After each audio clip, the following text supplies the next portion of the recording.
Vamos ver se dessa vez vai dar certo. Tá tudo certinho aí. Eu acho que nós já estamos ao vivo para todo o Brasil, hein? Já estamos ao vivo. Estamos ao vivo? Vamos só constatar aqui para ver se estamos ao vivo mesmo. Estamos ao vivo, hein? E o áudio aí, como é que tá o áudio para vocês, galera? Tudo tranquilo, ouvindo vocês bem claramente. Então, Aqui perfeito. também. E aí, Thiago? Tranquilo, Thiago? Tudo certo. Apesar da câmera E a não voz funcionar. Ah, é? Mas Minha dá pra voz tá ouvir saindo bem. normalmente aí, cara? Tá sim, cara. Tá saindo normal.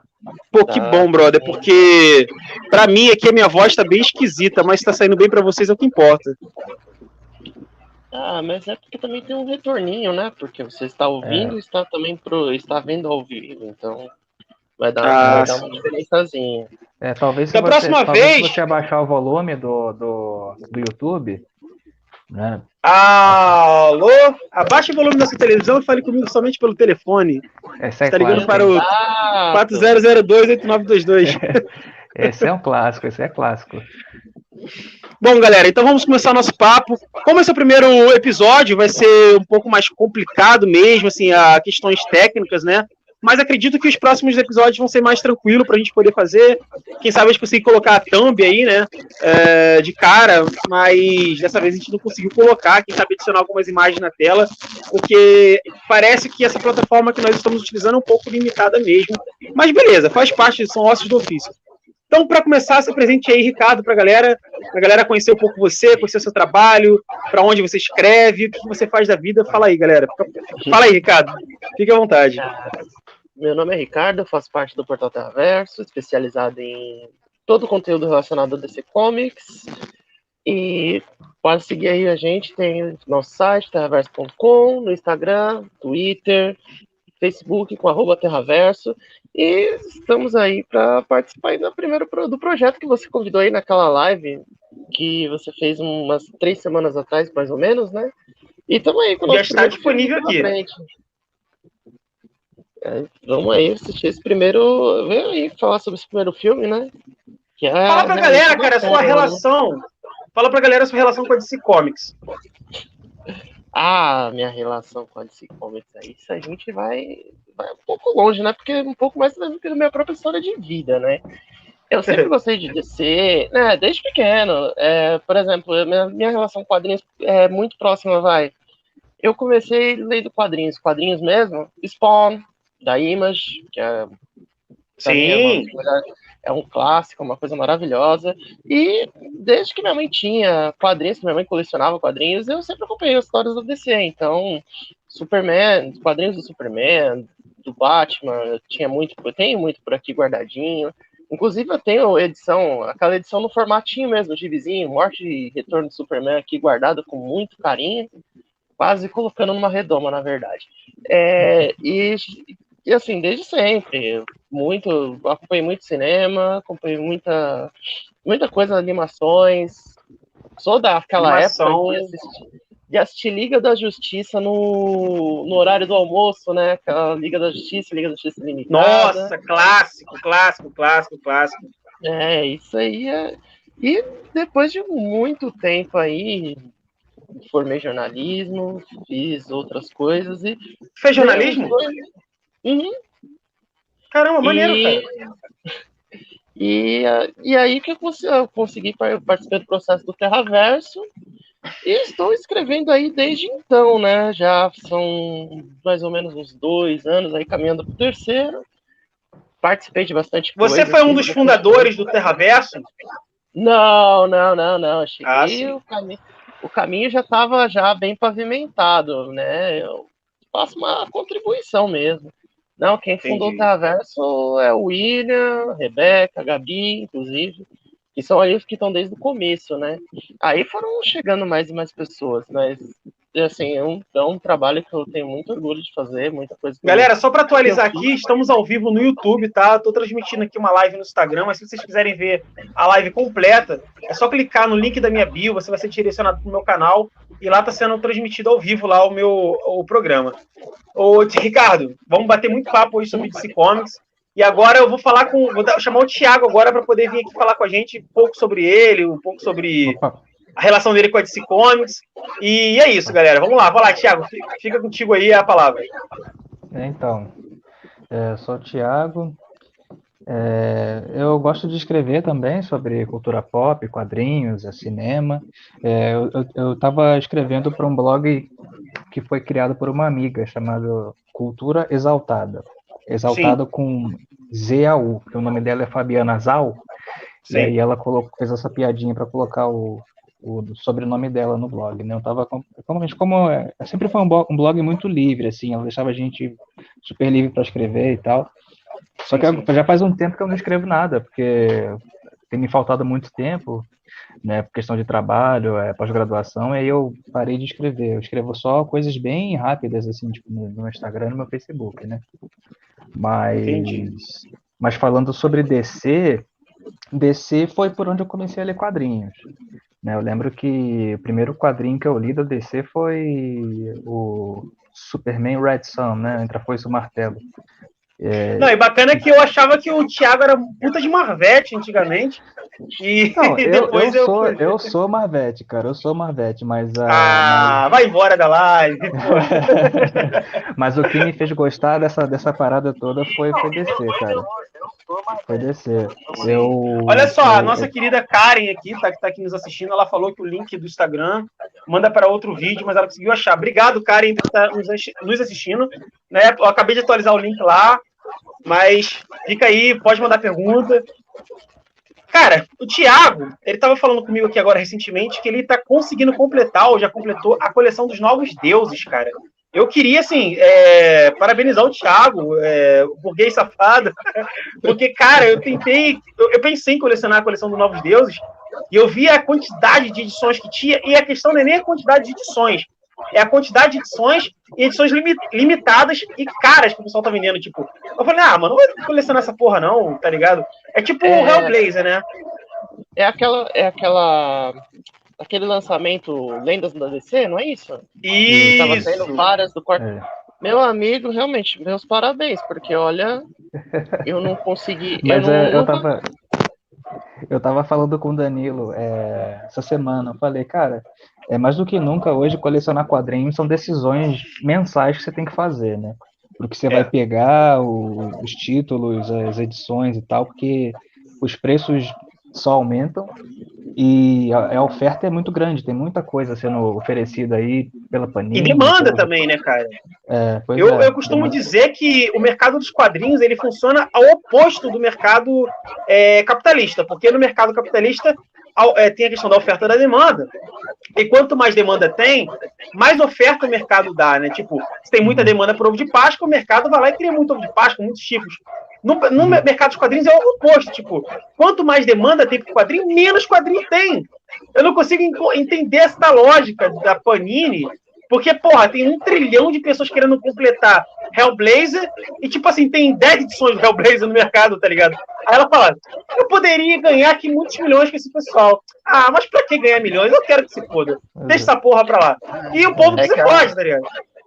A lógica da Panini é um pouco complicada, né? Porque ela prefere vender 10 edições a, sei lá, R$150 do que diminuir o preço e pegar uma demanda de gente maior, né? Mais em massa. A lógica da Panini é a lógica inversa do mercado, né? Então, aí o pessoal fala, o Levi Trindade falava que a crise editorial, não sei o que lá. Irmão, a Panini criou a crise editorial no Brasil. A Panini criou com a péssima distribuição que ela fazia. Mas, enfim, hoje a gente não está aqui para falar sobre quadrinho, mas vamos falar futuramente. Hoje nós estamos aqui para falar do infame, do incrível, do melhor filme de super-heróis de todos os tempos, e eu posso provar, tá? Estamos falando aqui de Liga da Justiça da América, um filme de 1997, produzido pela CBS. Para quem não sabe o que é CBS, é um canal de televisão lá nos Estados Unidos. Se eu não me engano, é o primeiro maior canal de televisão do mundo. O segundo, se eu não me engano, é a Rede Globo. Posso estar falando merda? Com certeza eu estou falando merda, mas é a informação que eu recebi. E esse filme, ele tinha como projeto ser uma série de TV ao estilo Friends, que, para quem não lembra, nos anos 90, Friends já estava fazendo puta de um sucesso. E o que tudo parecia dar muito certo, no final acabou dando muito errado, Porque os heróis que estavam participando desse filme eram heróis tipo Super B que ninguém conhecia.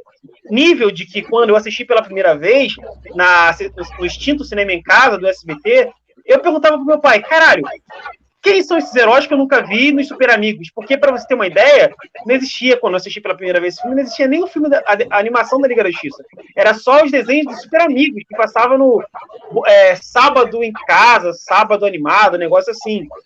E eu não conhecia, por exemplo, o Caçador de Marte. Eu acho que ele apareceu alguma vez ou outra nos Super Amigos, mas eu não lembro. A Gelo, a Fogo, que é uma personagem brasileira, eu não conhecia nenhum desses personagens. E eu conheci ele, eu falei, caralho, mas por algum motivo, que eu não sei qual, eu curtia muito esse filme. Pode falar. Então, que no 97, né, a gente imaginava, se imaginava criar filmes de outra forma, né, não era como é hoje. Tudo é um grande evento, né? Você vai fazer um filme de um personagem determinado, você encontra 300 matérias por aí falando desse personagem, você encontra um monte de gente falando e indicando coisas sobre ele. Nos anos 90 não era bem assim, né? Inclusive, se via no cinema esses filmes de herói como uma coisa bem B mesmo, tipo, uma diversão bem alternativa, bem nichada. Não tinha assim, uma exigência tão grande como se tem hoje, né? Hoje, se um uniforme sair 1 milímetro diferente do que é o que a obra original tem, a gente tem uma catástrofe. E esse filme dos anos 90 é muito divertido, assim. Eu lembro também, assisti muito, época de cinema em casa, época de passar na TV, assim, daqueles filmes do horário da tarde. E ele tem realmente como o filme tem esse clima, né? Aquele filme mesmo só para entreter, não tem assim uma trama assim tão complexa, tão complicada, você não sai pensando que o filme tem N camadas. Mas por si só ele já é muito divertido, né? Uma coisa interessante, eu estava fazendo pesquisa sobre esse filme e eu vi que ele saiu no mesmo ano que o Batman e Robin, do Joel Schumacher, né? Que também saiu em 97. E eu lembro muito mais de ter assistido o Batman e Robin na programação da noite, porque ele não passava no cinema em casa, do que assistir a Liga da Justiça. A primeira vez que eu assisti esse Liga da Justiça, de 97, foi essa semana, de que a gente estava discutindo e tal, né, para fazer essa live. Então, quando eu lembro desses filmes mais B, assim, das primeiras tentativas da DC e das produtoras de emplacar filmes de super-heróis, eu lembro de Batman e Robin, de Batman Eternamente, né, desses filmes. Esse Liga da Justiça eu nunca tinha visto, assim, nem sabia da existência até a gente conversar no grupo. Sério mesmo, cara? Tu não conhecia esse filme? Não conhecia, cara. Não conhecia. Caraca, mano, que loucura, velho. Anos 90 foi uma época muito louca, cara. Os anos 90 assim, inventou muita coisa, né? Será que você não viu? Será que você não viu e achou que viu? Ou será que você viu e achou que não viu, Thiago? Cara, eu lembraria, porque eu via muito filme no SBT. Então o Thiago, nos anos 90 e anos 2000, ele não era um telespectador do cinema em casa, não assistia Não, porque eu acho, puxando aqui pela memória, o horário do cinema em casa provavelmente coincidia com o horário que eu estava no colégio. Então eu não acompanhava mesmo o cinema em casa, eu via mais, tipo, tela de sucessos, entendeu? Que era sexta-feira de noite, sabe? Então, determinados filmes eu acabei perdendo, assim, nessa época. Cara, o Cinema em Casa, para quem não sabe, foi uma espécie de sessão da tarde do SBT e que passava todo dia filmes bem trashes, filmes B mesmo, assim, tá ligado? Desculpa, pessoal. Filmes bem B mesmo, tipo, filmes bem trash, tipo Ataque dos Vermes, Rastejante, Ataque do Tomate Assassino. O Ricardo deve lembrar disso aí. E, cara, inclusive passava assim um clássico, o que hoje o pessoal fala que é um clássico de terror ou trash. Gremlins passava nessa época, né? Eu lembro disso aí, foi inclusive até pra frente, recentemente estava falando que Gremlins iria rolar um remake e tal. É uma coisa, essa época do cinema em casa te traz muito filme relacionado a isso. Até talvez outras produções que vamos falar aqui ao longo dessa série, né? Uhum. Pois é. Eu acho que o Danilo travou. Será que ele travou? Uhum. Ah, mas vamos indo aí. E... Falando de cinema trash, né? Tipo, lembro. É porque eu via realmente mais tela de sucessos, né? Uma programação noturna, assim, com os meus pais e tal. E aí eu lembro que passava muito aqueles filmes tipo Chuck, Jason, Fred versus Jason, esse tipo de coisa que hoje se tornaram figuras muito clássicas e figurinhas carimbadas dessa coisa do terror, né? Do suspense. Muita coisa que na época talvez não fosse vista com bons olhos, e hoje a gente vê como uma coisa, dependendo do filme, até cult e tal, né?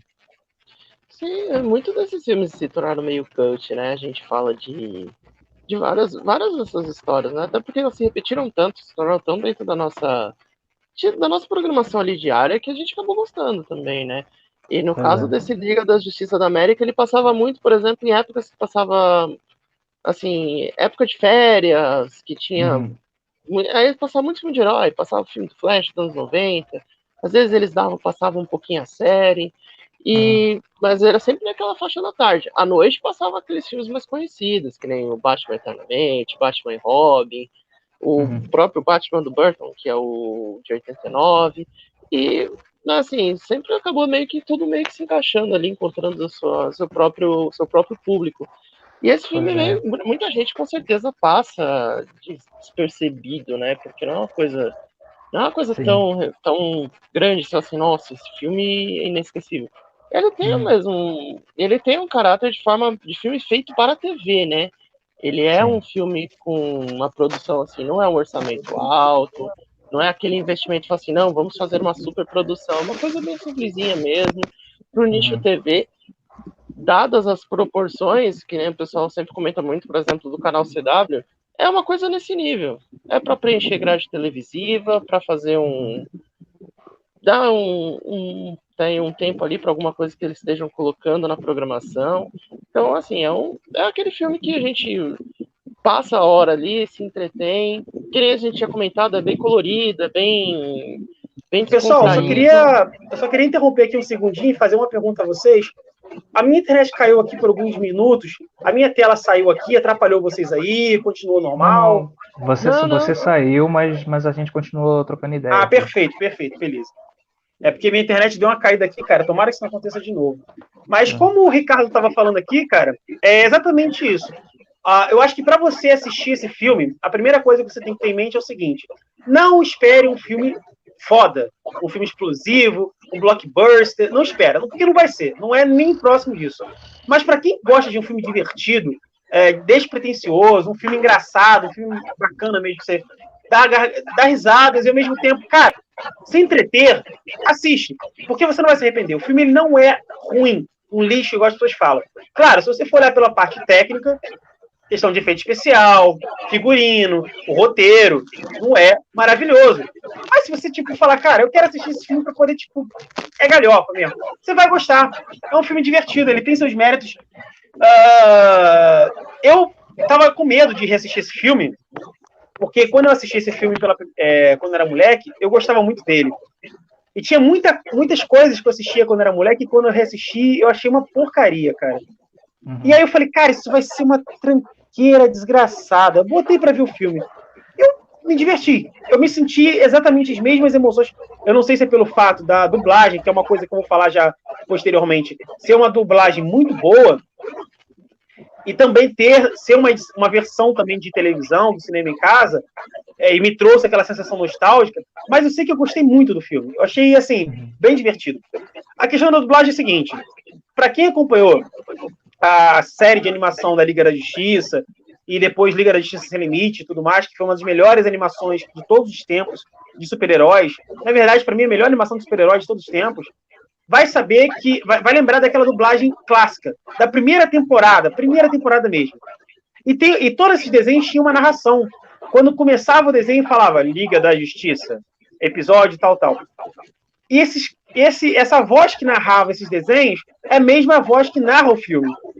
E a dublagem, os dubladores desse filme são os mesmos dubladores da animação. Então tu assiste aquele filme e tu fala, cara, tu se sente voltando no passado, de quando você era criança. Então eu assisti e falei, cara, muito divertido. Beleza, a gente tá falando, vamos começar falando das nossas experiências com o filme, depois vamos falar dos pontos positivos, depois dos pontos negativos. Só queria puxar um ponto, Danilo. Vai Só lá. queria puxar um ponto. Você falou a questão do roteiro do filme, né? Sim. Eu fui procurar algumas críticas assim na internet sobre esse filme e análises e tal, e a maioria delas mete o pau mesmo, né? Tipo, nota 2 de 10, sabe, né? Tipo, fuja desse filme, sabe? Coisa desse tipo, assim. E muita gente critica o roteiro, né? E critica, o roteiro tem muitos furos, o roteiro... Eu fico pensando assim, é uma maneira injusta de você avaliar esse filme, porque ele não foi feito para ser um filme, como a gente entende hoje, né? Ele era um piloto de uma série de TV, e na minha percepção, ele funciona bem como um episódio de série. Né? Obviamente, existem coisas que não se resolvem, mas que ficariam de gancho para os episódios posteriores, né? Então, esse tipo de crítica a gente precisa ter cuidado ao fazer, né? Com um filme como esse. Com certeza, eu acho que Pode falar. Não, é que eu tava pensando aqui que hoje a gente fica criticando filmes dessa época, a gente tem que ver todo um contexto de como as coisas funcionavam naquela época. Exatamente. Por exemplo, se a gente for trazer 20 anos, coisa de 20 anos antes, Superman de 78 era visto como um filme de ficção científica. Sim. Não tinha um nicho, não tinha um gênero, né? Sempre eles transitavam ali entre várias coisas, inclusive nos anos 80, Monstro do Pântano, ele começa como um filme de terror, depois ele fica famosinho, aí tentam dar uma suavizada, o negócio vira uma galhofagem sem tamanho, tanto que se tornou até uma trilogia. E aí a gente vai pensando nesse filme da Liga, realmente é formato de TV, então você não pode falar assim, nossa, tem furos aqui, ali, isso aqui. Assim, era o piloto da série, não foi pra frente, mas assim, como filme, é uma historinha fechada.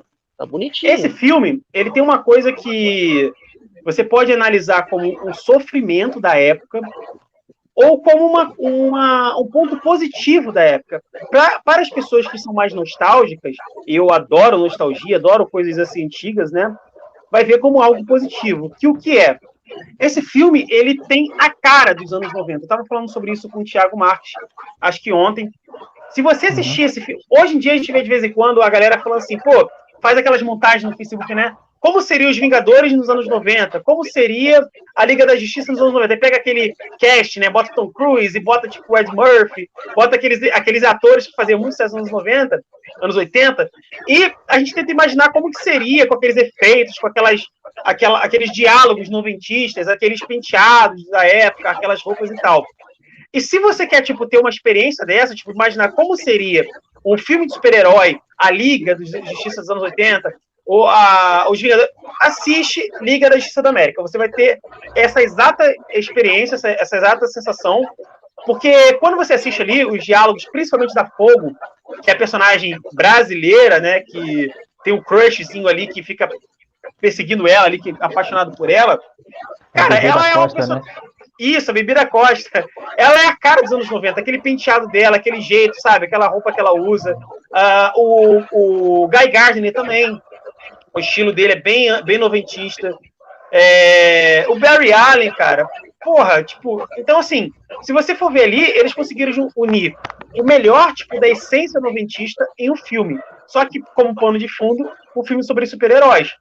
Então, é aquilo que eu falei, eu falo novamente. Se você quer ter uma experiência de imaginar como seria um filme de super-heróis sendo feito nos anos 90, 80, assiste esse filme que pelo menos, no pior dos casos, a experiência você vai ter. Porque você realmente consegue. A sonoplastia, que são aqueles efeitos que eles colocam para transitar de uma cena para outra, aqueles sons de fundo, que tipo, os efeitos sonoros que eles colocam, é bem noventista. Então, isso eu achei bem divertido também. Porque te remete à época da infância. Eu acho que esse filme ele tem a aura dos anos 90, né? Sim. Eu tava pensando assim, tem muitos filmes hoje, tipo, que são lançados, sei lá, de 10 anos para cá, que tentam emular essa ambientação dos anos 80, dos anos 90. Sim. E, cara, eu me lembro de pouquíssimos filmes que conseguiram trazer isso de uma maneira verossímil, assim, para o espectador. Uhum. Eu posso citar aqui o Farol, do Robert Eggers, né?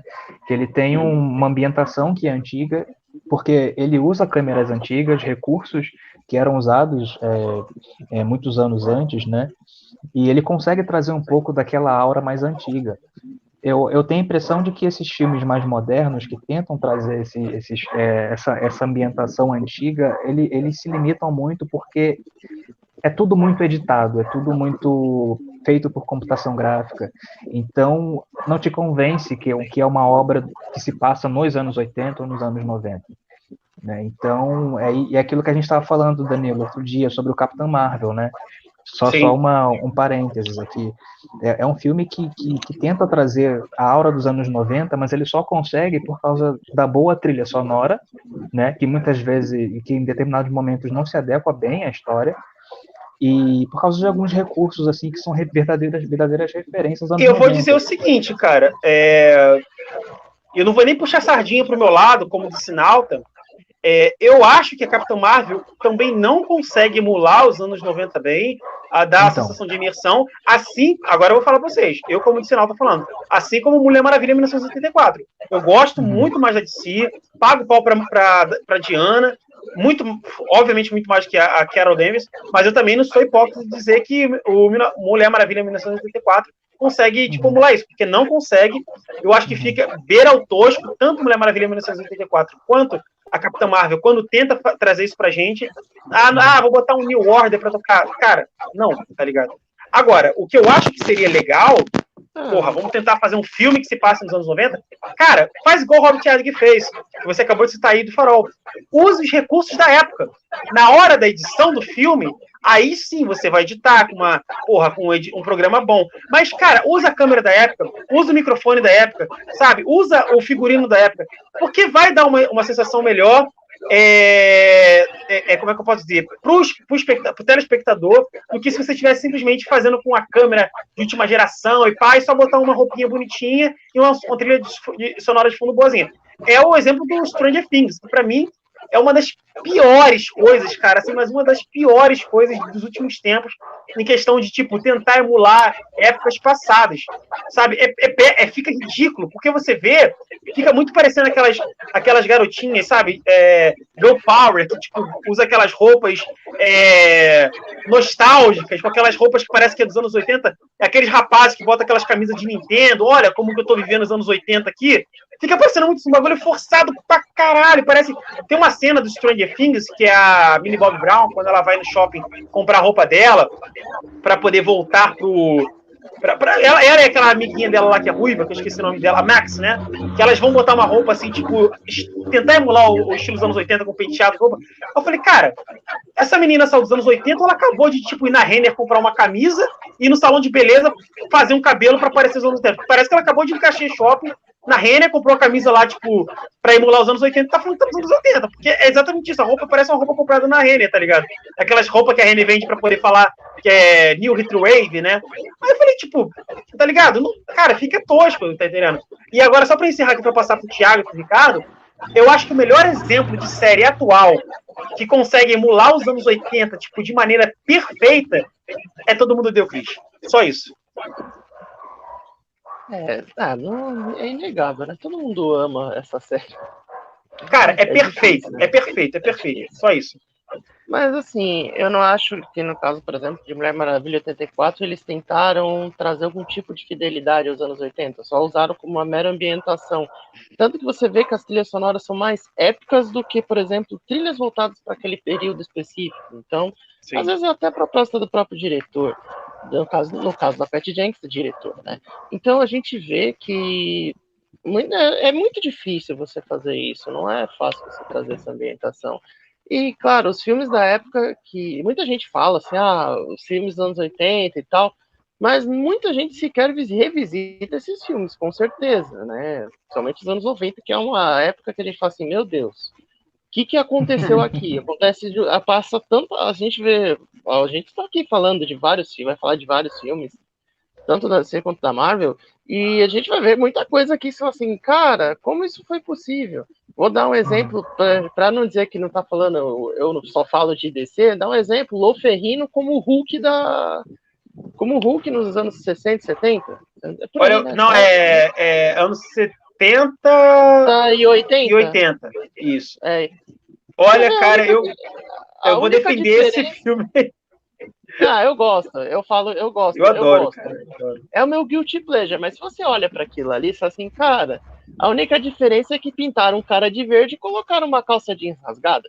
Mas, pra época, pô, isso é maravilhoso. Ricardo, só um segundinho, só pra gente voltar aqui um pouco aqui pro tema, a gente chegou uma pergunta aqui de um... eu ia falar da pergunta. Tem uma pergunta. Rafael Maciel, ele pergunta, a ausência da Trindade nesse filme, com relação a direitos, filmes da época que adaptavam quadrinhos de forma não fiel também tinham esse problema ou eram filmes ruins mesmo? Vamos lá, deixa eu só reformular aqui para ver se eu consigo entender melhor. A ausência da Trindade nesse filme com relação a direitos. Ah, sim, beleza, entendi. Filmes da época que adaptavam quadrinhos de forma não fiel também tinham esse problema? Ah, tá, entendi o que ele quis dizer. Então, o Rafael ele começa dizendo, né, sobre a questão de haver a ausência da Trindade nesse filme em relação aos direitos, isso é um fato, a CBS ela não tinha o direito de usar, por exemplo, o Superman, a Mulher Maravilha, deixa eu ver quem mais aqui, o Batman, que por sinal, o Batman fazia parte da liguinha do JMD Matheus, que o Thiago vai falar um pouco melhor.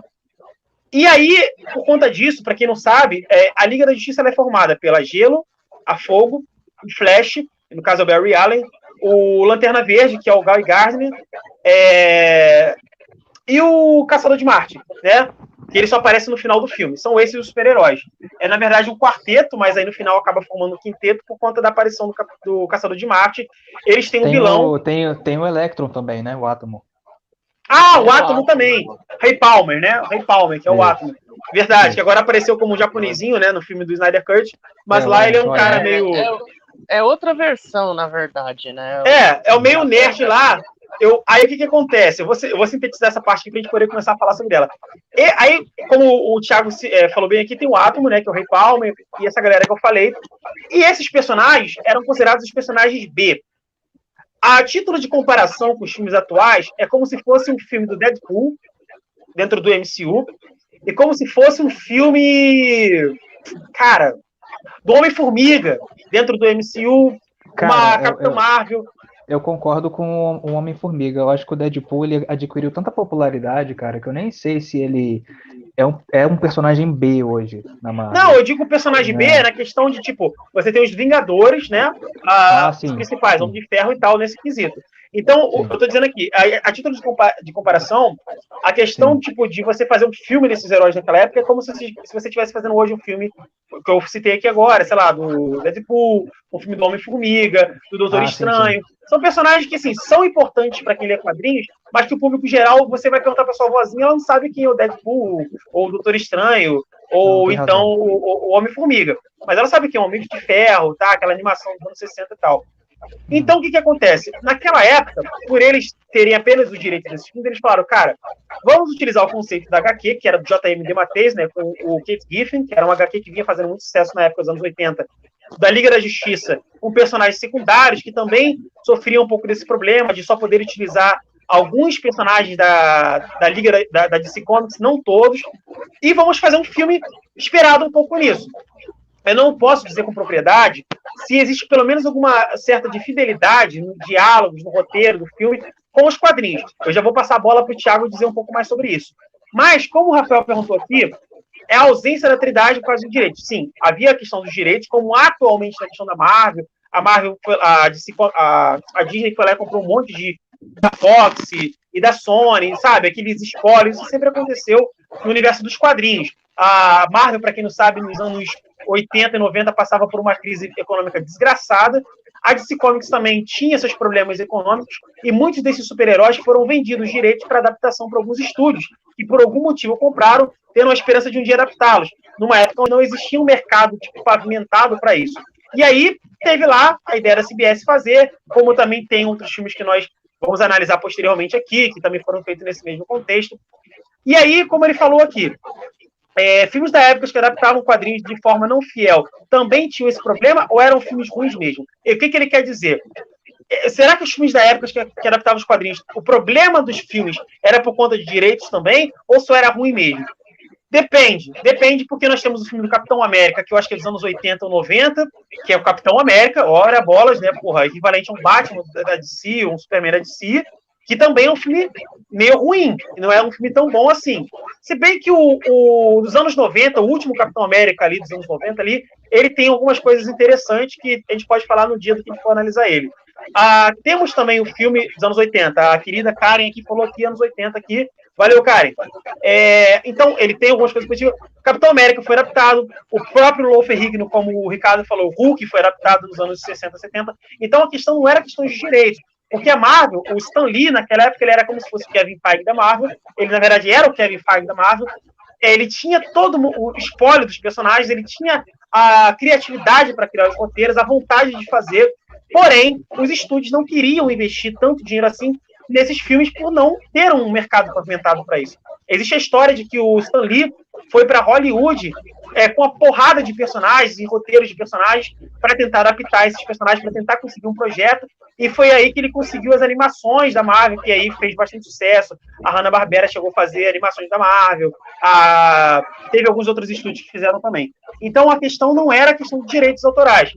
Direitos, tipo, muitos estúdios possuem esses direitos, até mesmo do Superman, que depois, posteriormente, foi feito lá o filme do Superman, o filme do Batman, o Homem-Aranha também tinha, mas é mesmo uma questão de, tipo, eles não acreditarem nisso como um mercado autossustentável, deles, tipo assim, não acharem que isso vai para frente. Portanto, como isso não vai para frente, então a gente não vai adaptar, ou se formos adaptar, vamos adaptar de qualquer forma, porque vai ser realmente, como o título do nosso programa fala, filme B.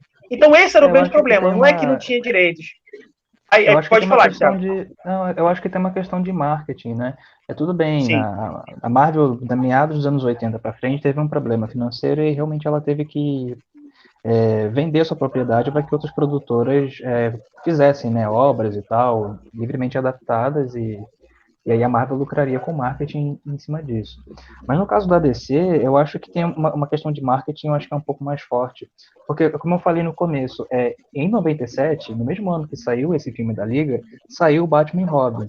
Eu acho que não seria vantajoso para o Warner deixar o Batman no filme da Liga, que tem uma outra pegada, que tem uma outra abordagem, que é um pouco mais galhofa. Tudo bem, o Batman e Robin também tem um pouco de galhofa, tem uma pegada, tem umas coisas meio estranhas ali, mas ele tem uma outra abordagem, é completamente visível isso, né?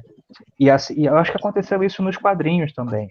Quando o Demetrius e o Keith Giffen chegaram para trabalhar com a Liga da Justiça Internacional, os editores falaram, olha, o Superman já tá com o autor, provavelmente ele estava com o John Barney, né, depois da reformulação da crise. O Batman já tem autor, o Flash e Barry Allen já tem autor e tal, então vocês não podem trabalhar com ele, vocês vão ter que trabalhar com Gladiador Dourado, Besouro Azul, Caçador de Marte, personagens que não são tão populares assim. E eles conseguiram fazer... Senhor Milagre. Senhor Milagre, né? Senhor Milagre, exatamente. Sim. Acho que o Orion e o Magtron também participam e tal, e o Lanterna Verde Guy Gardner também. Então, eu acho que tem uma questão de marketing aí. Tem a questão dos direitos também, mas eu acho que, no caso a CBS e a Warner não queriam que um filme atrapalhasse o outro nesse sentido. Tem dois Batmans, né? E o Batman está num filme tosco e depois ele vai estar num filme mais sombrio. Como é que funciona isso? Qual o Batman que é o certo, né? Sim. Então isso talvez causasse um pouco de confusão. Se a gente refletir sobre... Se a gente pensar bem nisso, né? Se hoje as pessoas não estão tendo uma grande dificuldade de entender que pode existir dois Batmans, imagina em 97 para antes, né? Imagina. É que antes também não se via muita coisa relacionada, né? Não tinha nicho, não tinha um mercado. E a própria Warner produziu um jeito, né, de criar uma certa forma de mercado com os filmes que foram saindo ao longo dos anos 90. Tanto bons quanto ruins, né? Pessoal, hoje, só para dar uma pausa aqui, quem estiver nos assistindo, se inscreve aqui no nosso canal, tá? Não deixe de se inscrever, dá um like aqui na nossa live aqui, compartilhar com a galera aí para poder ajudar, tá? Pode continuar, Ricardo. Então, a gente às vezes o pessoal fala assim, o MCU e tal, mas muito do que o MCU é hoje também vem porque muitas outras produções foram pavimentando esse caminho até que se teve um grande momento, né? E hoje a gente fala desses personagens, o pessoal, um filme do Senhor Milagre, você imagina N coisas, você tem, e também até a própria evolução, questão tecnológica, né? A Karen aqui comentou uma coisa muito bacana, que eu quero adicionar aqui uma informação bacana também. Ela disse assim, não tinha nem como saber, não tinha evento também. O que acontece? Talvez ela esteja falando de Comic Con, esse tipo de coisa. Eu não vou saber dizer, na verdade existia Comic Con em Nova York, eu acho que só tinha de Nova York, acho que a de São Diego não tinha ainda. Mas, assim, cabe uma coisa aqui para adicionar. Às vezes, realmente, se a gente pensa em evento, a gente nem imagina que naquela época tinha mesmo. Mas nos anos 90, tem uma história sensacional que pouca gente sabe sobre os bastidores do primeiro filme do Batman com Michael Keaton, que, se eu não me engano, foi na Comic Con, eu acho que foi na Comic Con San Diego. Eles anunciaram, acho que semanas antes de começar a Comic Con, que teria uma adaptação do Batman. E que essa adaptação do Batman seria uma adaptação do Batman mais sombrio. A gente está falando dos anos 90, o Batman havia sido reformulado há pouco tempo. Até pouco tempo, o Batman era aquele Batman nos quadrinhos, não galhofa a nível do Batman da série dos anos 60. Mas era um Batman que não se levava tão a sério assim. Então ele já tinha sido reformulado há pouco tempo, já havia sido publicado Batman Cavaleiro das Trevas, então o Batman já era um personagem mais sério, a piada mortal do Alan Moore. Então, muitos estúdios queriam fazer uma adaptação do Batman mais sério mesmo do que um Batman mais galhofa como era dos anos 60. Só que eles tinham medo de fazer isso e dar muito errado. Foi a questão lá que eles até acabaram escalando o Michael Keaton. Então, o que acontece, cara? Poucas semanas antes da Comic Con San Diego, se eu não me engano, ou de Nova York, eles anunciaram um filme e já anunciaram com o trailer do Michael Keaton, como o Batman, já com a roupa tudo direitinho. Esse trailer, para todo mundo que assistia os filmes, sei lá, qualquer filme que estava passando na época, Duro de Matar, no cinema, ele passava antes, né? Antigamente tinha muito isso, né? De você assistir um filme, tinha 1 milhão de trailers antes, hoje em dia quase não tem mais isso. Ele passava antes. E olha que interessante, que eu não sabia, mas eu fiquei sabendo por pesquisas. Cara, milhares de pessoas, não estou falando de centenas, milhares de pessoas pagavam ingressos para assistir filmes no cinema só para ver o trailer do Batman do Michael Keaton, tamanha era a expectativa pro filme. E detalhe, agora chegando para a questão do evento que a Karen comentou. Haviam alguns eventos sim, eu não sei como é que funcionava, mas eu sei que nessa Comic Con específica do ano que ia ser lançado, no ano que foi lançado o trailer do Batman, a gente descobriu que o brasileiro, não é só no Brasil que existe o jeitinho brasileiro, nos Estados Unidos também existia, porque eles estavam vendendo nada mais nada menos do que fita de cassete pirateada com o trailer do filme do Batman, cara. Dá pra acreditar numa história dessa, mano? Eles venderam fita cassete pirateada com o trailer do filme do Batman, de tão sucesso que tava fazendo na época o anúncio, e tão grande era a expectativa para aquele filme. E vendia que nem água, tá ligado? Tem gente que até hoje você acha no eBay, lá fora, para vender essas fitas com esse trailer da época, e vendia que nem água, vale uma fortuna essas fitas hoje.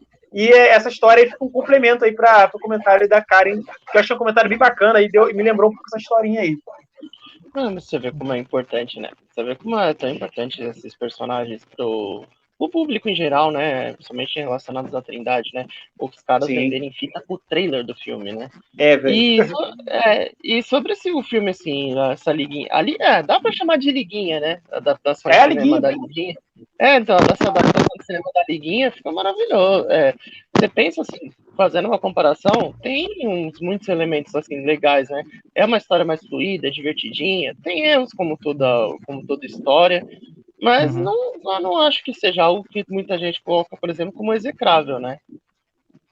Pelo amor de Deus, cara, eu acho isso um exagero tamanho. Eu quero que o Thiago fale agora pra gente, contextualize pra gente um pouco do que é o quadrinho da Liguinha, porque o Thiago acho que já leu algumas edições, acho que ele tem. Eu ainda não peguei.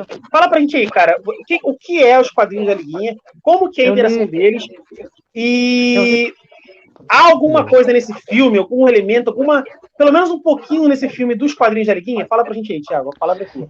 Então, eu li pouco, assim, eu tô querendo fazer essa essa coleção de lendas da Liguinha, mas por enquanto não vai rolar, né? Como você falou, fechei o quarto mundo, eu preciso economizar um pouco, senão o bolso não aguenta. Mas eu tenho um formatinho aqui, umas edições formatinho, uma delas é a Liga da Justiça Internacional, dessa fase do Demetrius e do Keith Giffen. E é como eu falei um pouco antes, né? Esses caras foram chamados para trabalhar com essa equipe B, assim, da Liga, porque outros autores já estavam trabalhando com Batman, com Superman, com Lanterna Verde na reformulação pós-Crise nas Infinitas Terras. Então, eles não podiam simplesmente pegar esse personagem e colocar numa outra história, porque eles poderiam gerar um problema semelhante ao que a Crise veio solucionar, né? Então, você tem o Batman na revista do Batman, você vai ter o Batman na revista da Liguinha, você tem o Superman na revista própria, o Superman na revista da Liguinha. Talvez isso fosse gerar um problema semelhante ao que a DC tentou resolver com a Crise, né? Então, os roteiristas e os artistas da Liga da Justiça Internacional, ou Liguinha, ou Liga Cômica, como também é chamada, eles tinham personagens B, realmente, para poder trabalhar. E uma coisa interessante que eu reparei vendo o filme, foi uma surpresa muito legal, eu não sabia que o Caçador de Marte apareceu no filme, eu falei, olha que legal o Caçador de Marte aí, porque ele também, nos quadrinhos, é quem lidera a Liguinha, né? O Guy Gardner, ele é um pouco diferente em relação à personalidade, assim. Eu acho que no filme eles tentaram articular um pouco de cada Lanterna Verde, né, no personagem. Mas uma coisa que é parecida com o Guy Gardner dos quadrinhos é o fato de ele ser meio mulherengo, né? Você vê que ele tem um relacionamento lá que não dá certo, ele já namorou com uma outra mina, e aí ele se mete em cada rolo. É igualzinho o Guy Gardner nos quadrinhos também. Mas o engraçado é que esse Lanterna, eu não sei se vocês repararam, mas ele tem um pouco de cada, né, de todos, né? Tipo, ele tem um pouco do John, sim, ele tem um pouco do Guy Gardner, sei lá, é um pouco misturado, né? Mas assim, vamos falar aqui do Hal Jordan. Do Hal Jordan, isso, eu ia falar agora do Hal Jordan. Porque o Hal Jordan é um cara mais centrado, né? Ele é um cara mais objetivo naquilo que ele precisa fazer. Eu achei esse Lanterna Verde desse filme parecido com ele nesse sentido. Sim, isso que eu estava querendo falar, mas acabei me destoando. Agora vamos falar aqui um pouco sobre o vilão. O vilão é o meteorologista lá do filme, né? É um vilão extremamente tosco, mas Anderson Novaes comentou, mas o Batman participa dessa liguinha. Sim, Anderson, o Batman participa da liguinha nos quadrinhos, ele só não participa no filme mesmo, entendeu? Mas valeu pelo comentário. É porque eu falei que poderia gerar uma confusão, né? De ter um Batman em dois títulos diferentes, mas o Batman realmente participava da liguinha e já estava também entendi. Nas histórias que o Alan Moore veio escrever, que o Frank Miller veio escrever também depois. Né? Então vamos lá, o que acontece? Vamos falar um pouco aqui dos personagens do filme, né? O vilão principal do filme é o tal do meteorologista, que, cara, eu tava vendo aquele vilão, assim, vamos lá, beleza, o que a gente tem ali no filme? Tem 4 pessoas que cada um é bem sucedido na sua área, tirando Barry Allen, que é um zero à esquerda, né? E uma das personagens, que ainda não faz parte da Liga da Justiça até então, que é a Gelo, ela trabalha num laboratório de meteorologia, e aí, em determinado momento, ela fala com o seu patrão, o chefe do laboratório, que existe um terrorista, estilo o Bane dos anos 90, né? O Bane ali do filme do Cavaleiro das Trevas ressurge, né? Enfim, que está ameaçando não colocar uma bomba. Vejam só vocês, ele era à frente do tempo dele, literalmente à frente do tempo. Ele estava ameaçando a mudar o clima, porque ele tinha uma tecnologia para mudar o clima, e criar uma enchente em um país, que eu não estou lembrado agora o nome do país lá, mas é uma enchente num país lá, acho que Indonésia, e também criar uma enchente ali em Nova York, se não me engano, não, em Metro City. E aí, cara, a gente fica olhando o vilão. Esse vilão, eu não achei ele na cronologia da DC. Eu acho que esse vilão ele foi criado só para a televisão, pro personagem, pro filme, no caso. E, assim, é um vilão, cara, que, tipo, a todo momento você sabe quem é o vilão, tá ligado? Você vê a ligação uma coisa com outra, porque a Gelo não é. A Gelo é a heroína. Tipo, ela vira a Gelo por conta, tipo, de um mecanismo ali que o chefe dela cria, ela vai lá mexer e vira a Gelo, pega os poderes dela. Tirando a Gelo, qual é o outro personagem de dentro do laboratório de meteorologia que tem tanto destaque assim? é o chefe dela. Então a gente fica, a todo momento, eu tava vendo esse filme, eu não sei se vocês vão concordar comigo, isso é uma característica muito forte das coisas da DC, da Warner Bros., amém por isso, mas esse filme me lembrava um episódio do Scooby-Doo. Sabe aqueles episódios do Scooby-Doo que, tipo, a turminha chegava na cidade, olha, tem um vilão que ele é mascarado e que ele falou que vai mudar o tempo. E se a gente não der o dinheiro pra ele vai mudar o tempo. Cara, parecia um vilão do Scooby-Doo, esse cara. É igualzinho o vilão do Scooby-Doo. É o vilão do Scooby-Doo perfeito, tá ligado?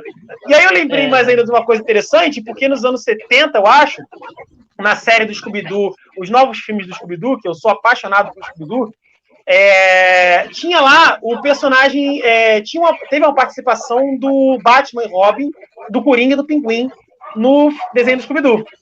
E aquela interação entre o Batman e Robin, o Pinguim, o Coringa, com a turma do Scooby-Doo, a gangue, cara, aquela ambientação me lembra muito a ambientação desse filme. Aquele humor, o tipo de humor daquela animação me lembra muito o tipo de humor do filme também da Liga da Justiça da América. Aí a todo momento eu ficava pensando, caramba, mano, não é que, tipo, parece assim um pouco... E aí vem o vilão, né? O vilão é aquele vilão tipo do Scooby-Doo.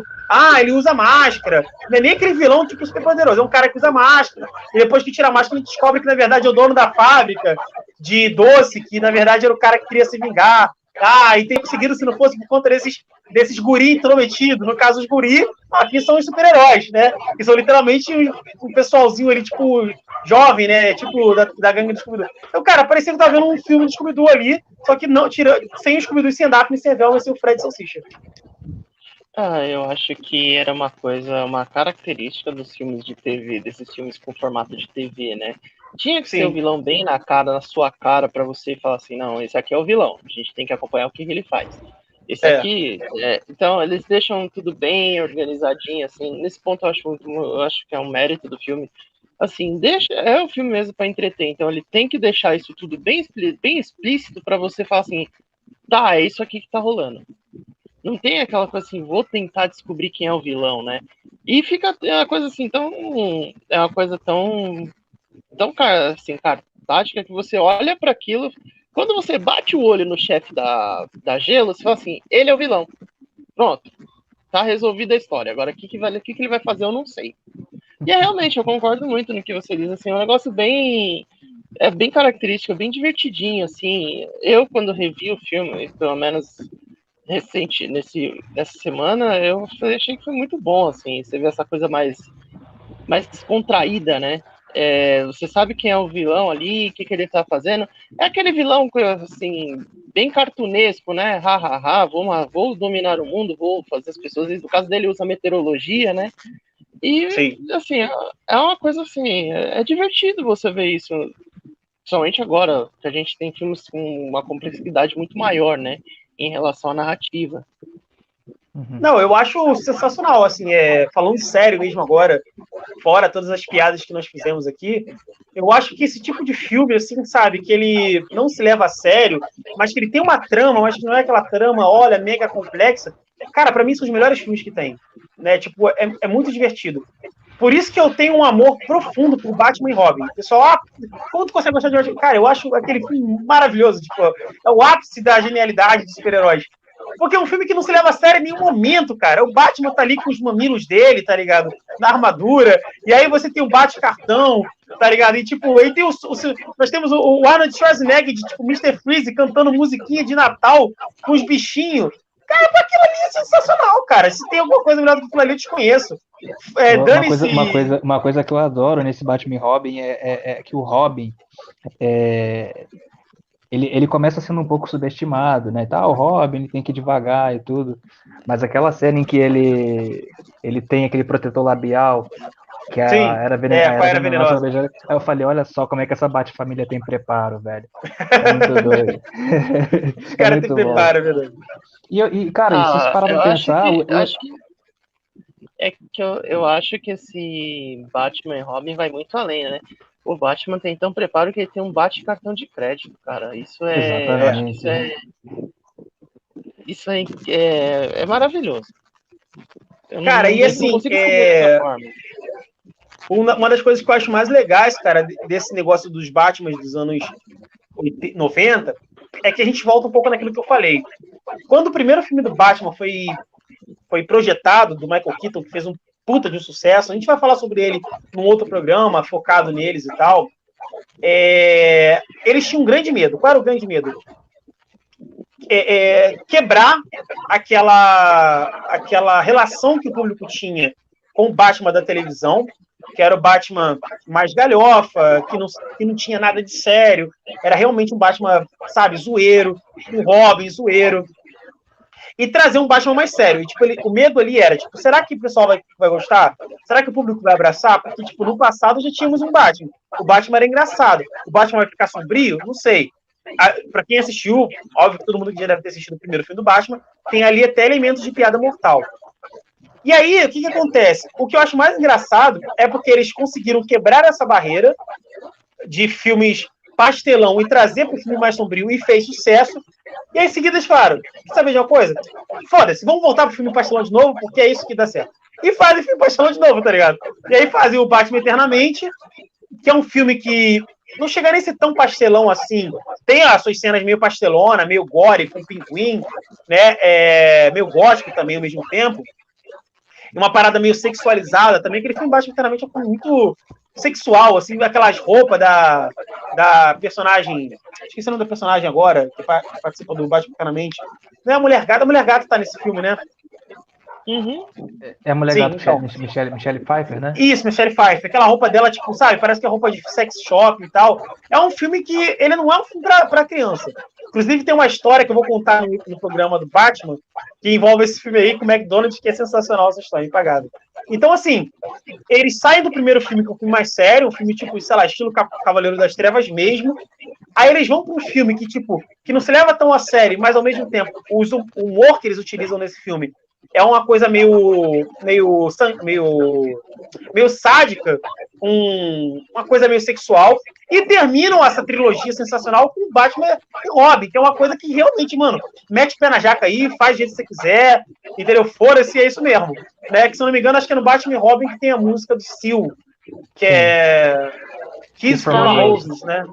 Eu não sei se é no Batman e Robin ou Batman Eternamente, acho que é Batman Eternamente. Enfim. Que tem Michelle Pfeiffer. Eu não lembro agora, fiquei na dúvida. Enfim, no filme no programa do Batman a gente vai saber melhor.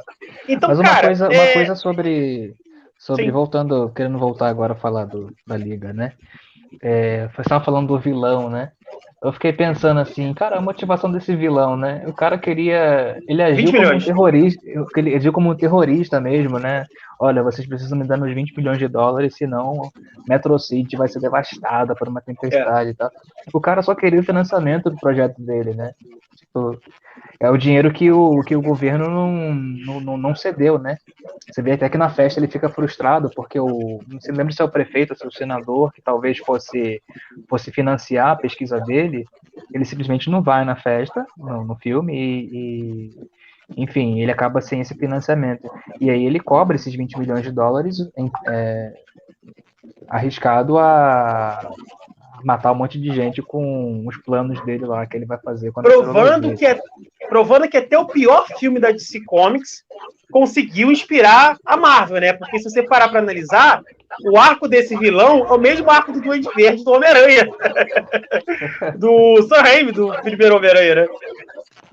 Verdade, se não me engano, peraí, quando que saiu esse filme do Homem-Aranha do Sam Raimi? Veio quando mesmo? 2002, 2001. 2002.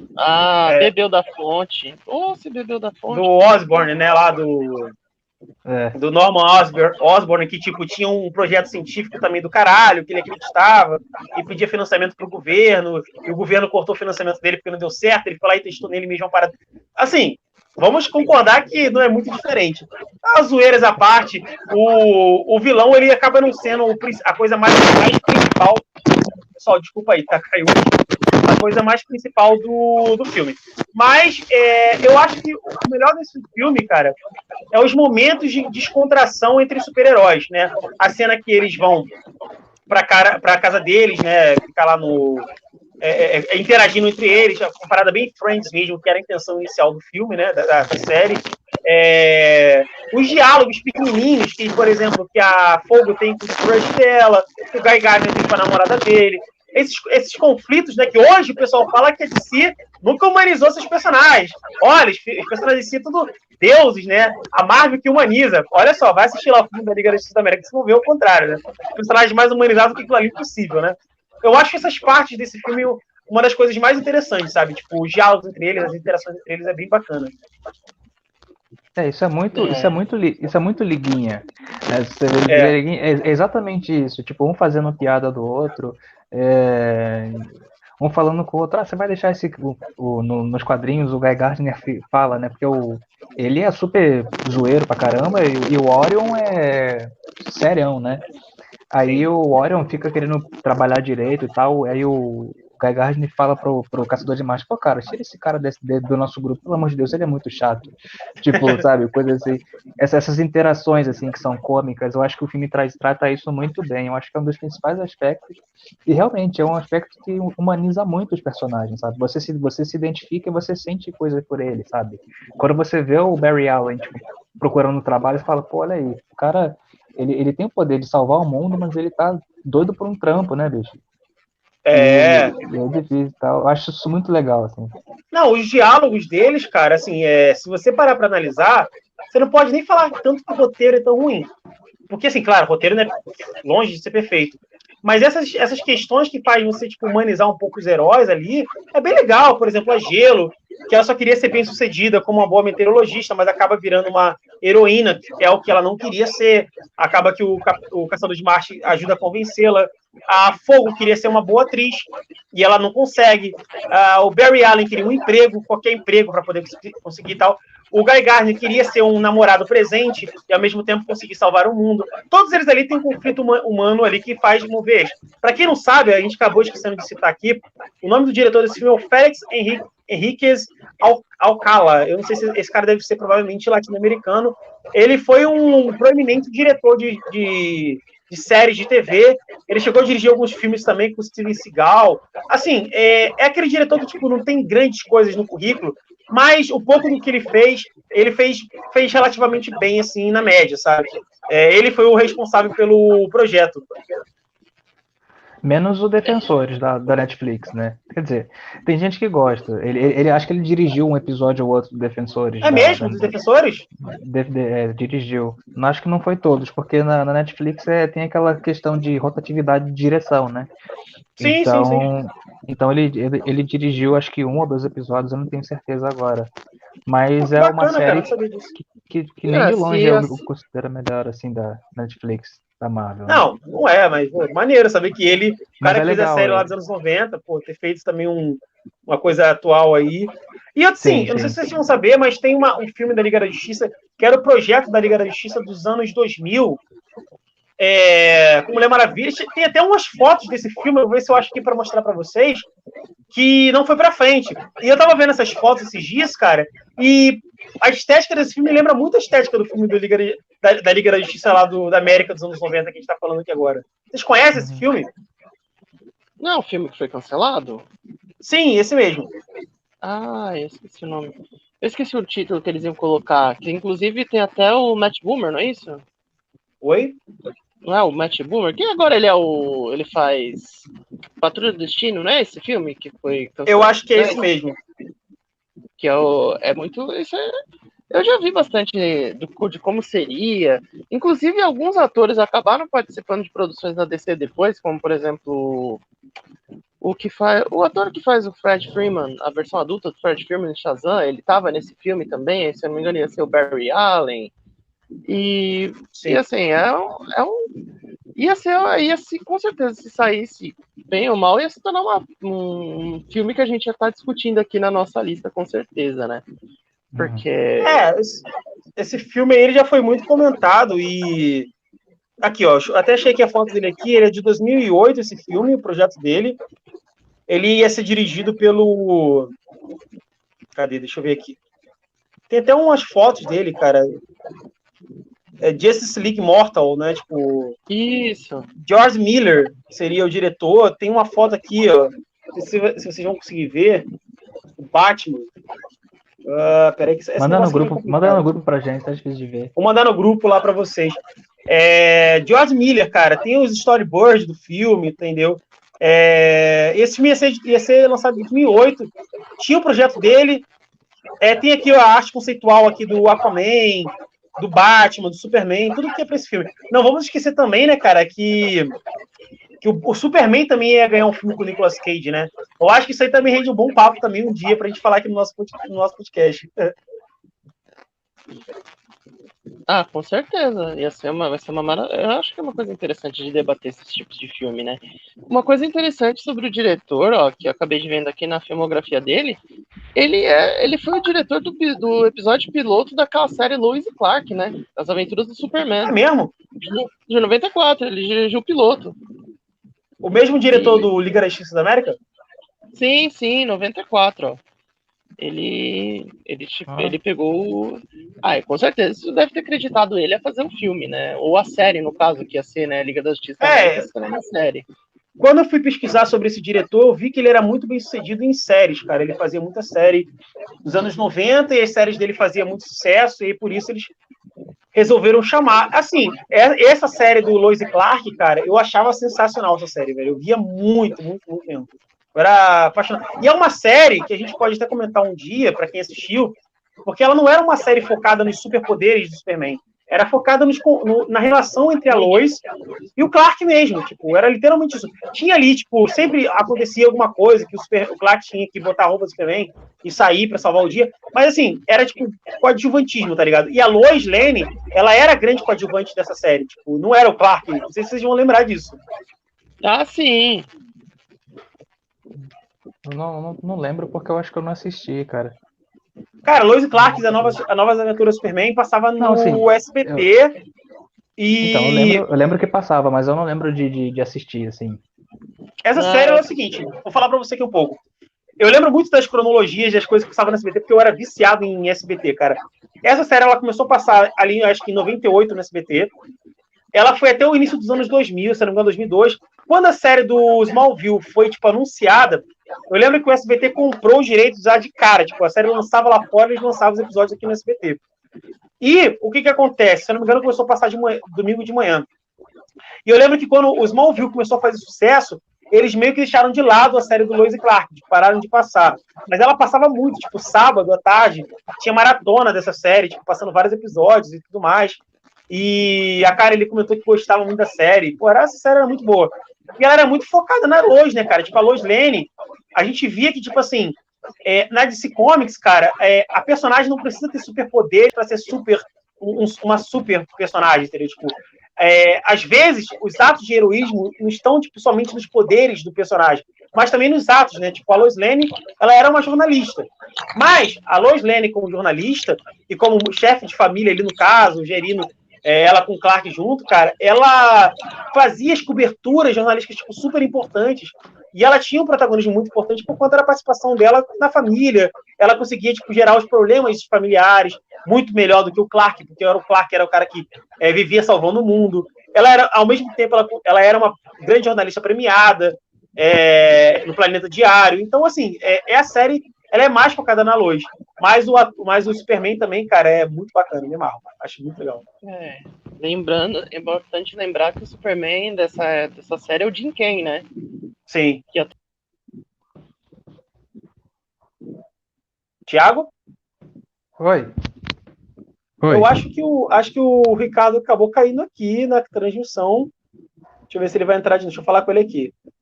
Enquanto o Ricardo não entra, eu vou falando aqui com o Thiago. A Karen falou que em cada decisão eles mostravam as virtudes, né? E as questões. Sim, isso era muito bom, cara. Eu até hoje, de vez em quando, eu gosto muito de, às vezes, quando eu tô em casa sem fazer nada, quero ver algum filme, quero ver alguma série. Ao invés de eu pegar alguma série atual, algum filme atual, eu vou lá e pego coisas dos anos 90, 80 e fico reassistindo porque me traz aquela sensação gostosa de quando eu era moleque e assistia essas coisas, né? E aí, Thiago, fala pra mim, cara, tu nunca assistiu essa série, né, cara, do Lois e Clark, né? Não. Na época que passava, eu não era muito ligado nesse tipo de coisa. E nem Smallville eu assisti, cara. É mesmo, cara? E passava no SBT também, né? Sim. Eu não assisti, eu não era muito ligado em super-herói. Né? Eu via as animações, tipo, Super Amigos, a Liga da Justiça, Super Choque, coisas assim, entendeu? Eu fui começando a gostar mais de super-heróis depois que o do Homem de Ferro lá em 2008. Aí eu falei, pô, esse negócio é bom mesmo, eu vou correr atrás. Então você não Entendeu? chegou nem, tipo, a acompanhar aquela febre do Homem-Aranha do Sam Raimi, o Hulk Então, lá do Ang Lee. é isso que eu ia falar. Esses foram os únicos filmes, assim, que eu lembro de ter visto. A trilogia do Homem-Aranha, do Sam Raimi, o Hulk do Ang Lee. Eu lembro que na época eu vi o X-Men do Bryan Singer e detestei, né? É mesmo, cara? Agora vendo de novo, eu até gostei, tem coisas que não me agradam muito, mas no geral eu acabei gostando, né? Mas engraçado, sobre o Sam Raimi, eu lembro que meu pai alugava muito essa fita cassete, e a gente via demais, assim, adorava esse filme, eu adoro esse filme. E na época tava para sair o Homem-Aranha 3 no cinema. E aí Sim. eu lembro que meu pai comprou um box na Americanas que via com os 2 DVDs e ele te dava 2 ingressos pro cinema. Então eu Nossa, fui velho, que no. massa. Pois é, uma estratégia interessante pra caramba. Meu pai comprou esse box e a gente foi no cinema ver acho que foi na estreia até, do Homem-Aranha lá, do terceiro filme, né, que tem o Venom e tal. Mas Sim, é a sim. única coisa que eu via, cara. Tem E o outras coisas Homem-Areia que. também, né? Ah, sim, o Homem-Areia tem, pô, claro. É o Né? Josh Brolin que faz o Homem-Areia? Não, cara, é aquele vilão do George o Rei da Floresta, cara. Eu esqueci o nome dele Hum. agora. Galera, Esqueci o nome. então, agora nós já estamos em 1 hora e 10 minutos, tá? Essa foi a primeira live que nós fizemos. Ao longo dos próximos meses, vocês verão muitas lives como essa. Serão todas as sextas-feiras, às 19 horas em ponto. Às vezes pode, enfim, fugir um pouco do horário, ser um pouco para mais, um pouco para menos, mas vai ser todas as sextas-feiras em ponto aqui no nosso canal. A nossa proposta é que, como vocês viram, nós vamos sempre falar sobre algum filme esquecido, tá? Sei lá, a gente falou aqui agora de Liga da Justiça da América, dos anos 90, ninguém nem lembrava desse filme. A gente vai falar também de outros filmes também nesse mesmo sentido. Então eu convido a todos vocês a se inscreverem no meu canal, divulgar o meu canal pra galera, tipo, compartilhar pro pessoal aí, pro pessoal poder conhecer mais. A Karen falou que o filho dela era viciado nessa trilogia. E acompanhar nosso canal aqui. Esse primeiro episódio aqui pode ter tido alguns problemas técnicos, como houve. A gente pretende, tipo, consertar isso nos próximos episódios, tá? E agradeço todo mundo aí que participou. E agora a gente vai para a reta final da live. E eu vou falar para você aqui um pouco do final do filme, como é que é. E vou falar com os meus amigos aqui para eles comentarem o final do filme, o que vocês acharam. O final do filme é o seguinte: o meteorologista que nós falamos no início da live, que era o grande vilão, ele de fato ataca a cidade onde ele havia ameaçado, uma enchente gigante. E a Liga da Justiça, que era poderosa até então, ela foi tentar salvar o dia, como sempre ali. E a Gelo, que era a personagem mais insegura da Liga, eles meio que não acreditaram muito nela, não deram muita credibilidade para ela. E deixaram meio que de lado, tipo, tá ligado? Foda-se pra lá. E acaba que no final, o poder dela acaba sendo o poder mais importante para a conclusão do filme. Porque, para quem não sabe, ela congela as coisas. E como é ter uma enchente muito grande, bom, o Lanterna Verde até poderia conseguir conter um pouco, mas não muito. O Flash, talvez, mas ele teria que gastar muita energia, né? O Caçador de Marte nem diga. A Fogo, porra, né? Seria apagada pela enchente. O Átomo, não sei o que ele poderia fazer de tão bom. Então a única personagem que poderia realmente salvar ali a situação era ela, porque ela ia congelar toda a enchente, ia fazer aquilo virar uma pedra, e obviamente depois ia vir ali, né, as escavadeiras para destruir aquilo lá. E ela acaba salvando a coisa no final, e é revelado que o patrão dela era o grande vilão, o meteorologista. Eu acho que esse final, como eu falei, é um final clichê pra caramba, todo mundo já esperava um final como que seria ele mesmo e tal. Mas, assim, a mensagem que eu quero deixar pra vocês é o seguinte, cara, que nem todo filme que as pessoas falam que são tão ruins, que são tão trash, assim como todos, você não deve, tipo, acreditar de cara. Pode ser que seja uma merda, mas assista. Pelo menos fala, cara, é tão ruim esse filme? Eu gosto do super-herói, gosto, então eu vou assistir. Se eu achar ruim, eu tiro no começo do filme mesmo. Mas tenta assistir, porque eu tenho certeza que quando vocês começarem a assistir pérolas como Liga da Justiça da América, o Hulk do Lou Ferrigno, o Capitão América dos anos 90, o Flash dos anos 90, que a gente vai trazer aqui para poder comentar sobre ele também, vocês vão ver que os filmes não são de tudo ruim. E quando a gente entra nos anos 2000, temos filmes como Demolidor, com Ben Affleck, temos a Elektra, eu esqueci o nome da atriz que faz a Elektra agora, mas é uma atriz sensacional também. Temos Motoqueiro Fantasma, temos o Justiceiro, temos os X-Men. Todos esses são filmes, inclusive tem um filme do X-Men que eu quero trazer aqui pra galera. Provavelmente o Ricardo não vai participar com a gente, porque eu quero fazer essa dinâmica, eu quero trazer o Ricardo mais para poder falar de si mesmo, que é a especialidade dele, mas eu devo trazer ali o Harrison ou o Diego para falar. Tem um filme dos X-Men dos anos 90 também que quase ninguém conhece, que é o Geração X, né, que é um filme assim, esquecidíssimo, cara, que na verdade você tem um pouco difícil de achar ele para ver, que é na mesma pegada da Liga da Justiça da América.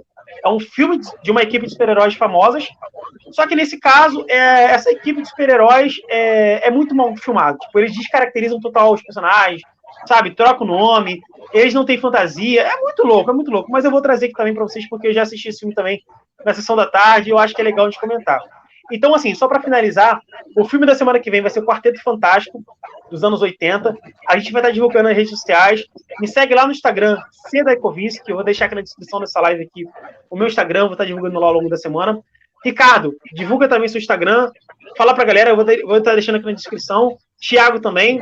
Todos vocês que participaram, agradeço demais. E agora, vou começar com o Thiago aí, com o Ricardo agora dando as considerações dele final do filme. Depois, passando para o Thiago, vamos encerrar o papo de hoje, mas aguardem, porque virão muitos papos iguais a esse, melhores do que esse, muito melhores e tudo mais.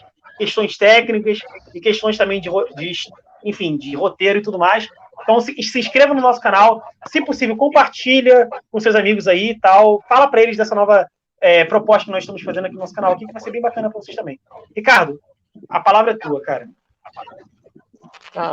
Primeiro agradecer, né, pela oportunidade de participar, para debater, né, esses filmes, principalmente que eu gosto muito desses filmes, principalmente os mais antigos, né, quando chegar aí passando, por exemplo, por Monstro do Pântano, ou então Flash dos anos 90, que eu adoro também, até mesmo o próprio Superman de 78,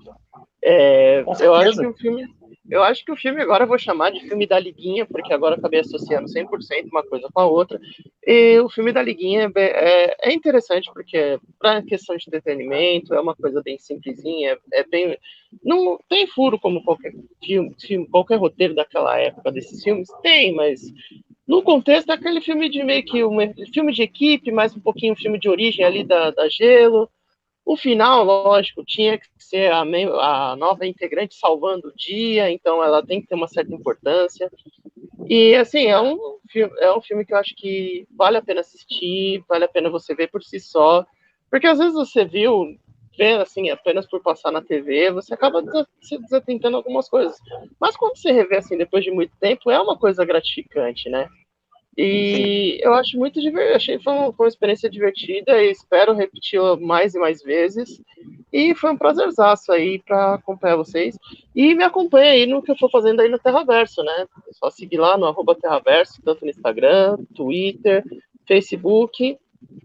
E a gente vai se ver por lá também, né? Com certeza. O Ricardo, como já falei aqui, ele escreveu uma crítica sensacional do Zack Snyder, o Snyder Cut, né? O Justice League Zack Snyder. Muito boa, tá lá no Terraverso, lá, só você procurar lá a crítica do Snyder Cut lá no site do Terraverso que vocês vão achar.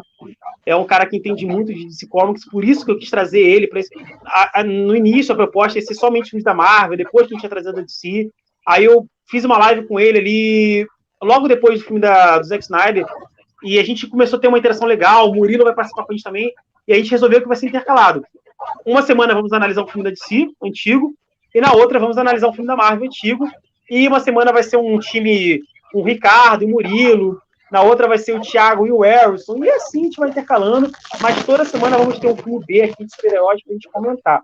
E como o Ricardo falou, cara, é isso, assista os filmes, tirem suas próprias conclusões. Hoje em dia, com essa febre de canais, de críticos de cinema, críticos de séries, caras que entendem de tudo, às vezes não entende nada, você acaba tipo, o cara falou que é ruim, então não vou ver. O Peter do canal Nerd falou que é ruim, não vou ver. O Marcelo Hess do Omelete falou que é ruim, não vou ver.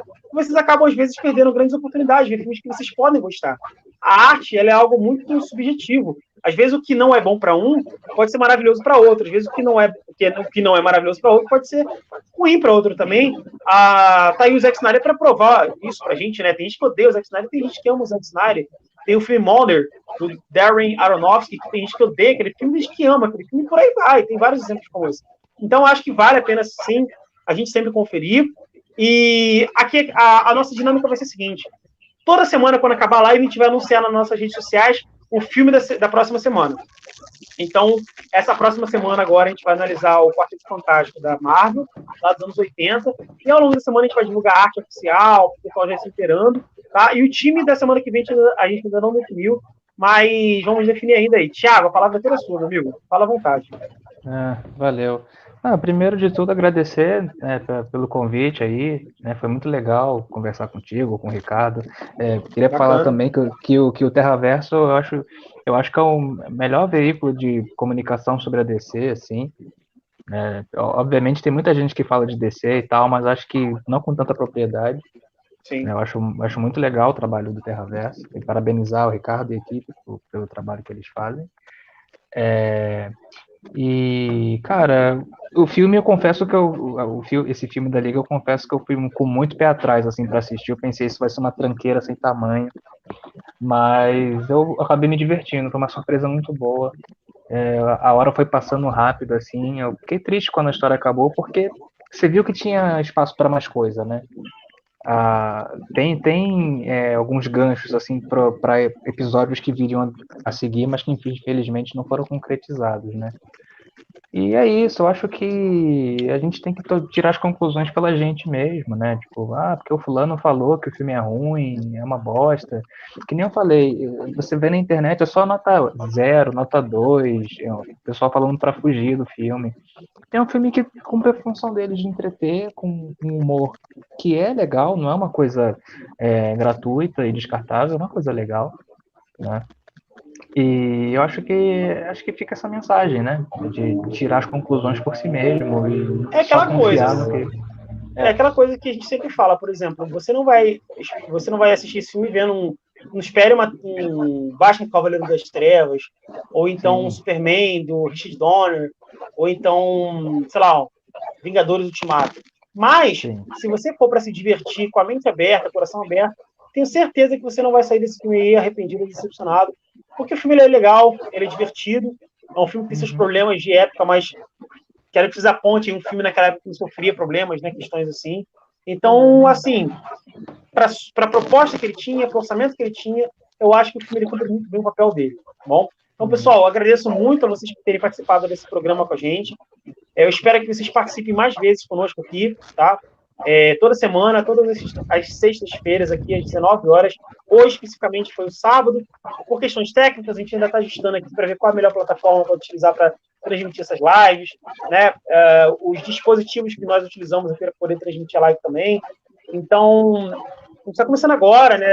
De baixo, mas a gente vai evoluindo aos poucos. Mas pode ter certeza que toda semana, aqui às 19 horas, às sextas-feiras, ou 19h30, ou 18h30, você vai estar entrando aqui, você vai ver alguma movimentação aqui.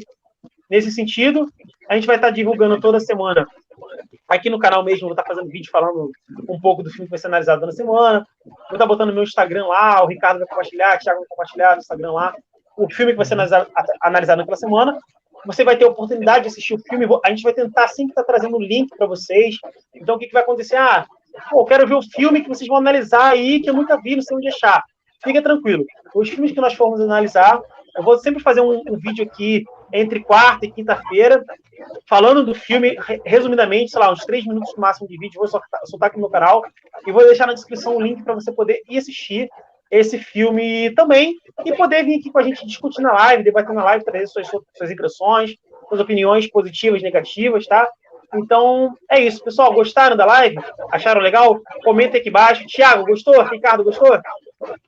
Com certeza. Prazerzaço aí estar participando com você, mano. Curtiu, Thiago?